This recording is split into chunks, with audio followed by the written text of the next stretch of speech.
Feng Shui tends to be really misunderstood when we're looking at Chinese design and form. So I want to look at really the basic principles behind it without overcomplicating things too much.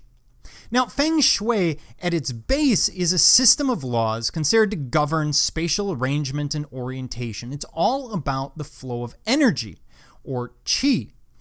And basically what they're doing is they're trying to make sure that there's good flow around the space. By the way, there's a practical element to this as well. Bad Feng Shui usually means that the space is also difficult to move around. And so there is a spiritual element, but there's also a practical element to it.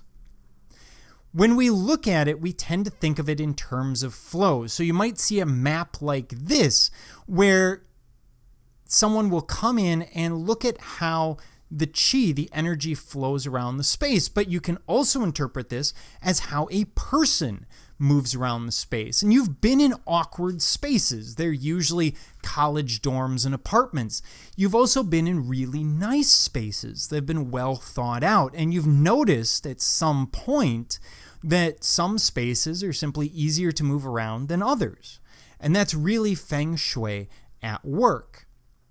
Now, in Chinese architecture, sometimes you will see these massive openings in buildings. Frequently, you see this in Hong Kong. It's a very popular element.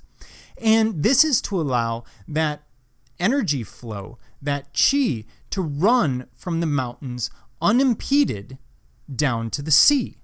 To them, some people refer to it as dragons running down to the sea, but it's the same basic principle. If you don't allow that opening, then that energy can become negative, it can build up, and it can bring bad fortune to the people who live in the building. And of course, if I'm a landlord, I don't want that. So I want something that's going to allow the best possible flow. We also see the same thing amongst, for example, Ming period tombs, where they would build their tombs with a mountain to the north of them. That mountain was thought to stop any negative spirits from getting to the tomb itself and affecting the people or the spirits of the people buried within.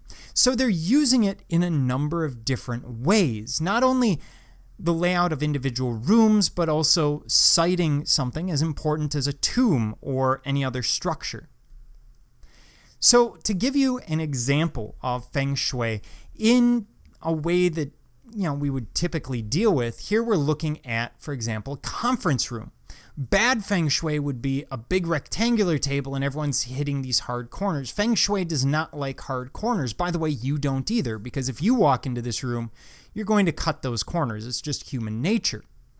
Now you can change this and create something rounded, and this is very efficient, but sometimes efficiency isn't entirely what we're looking for.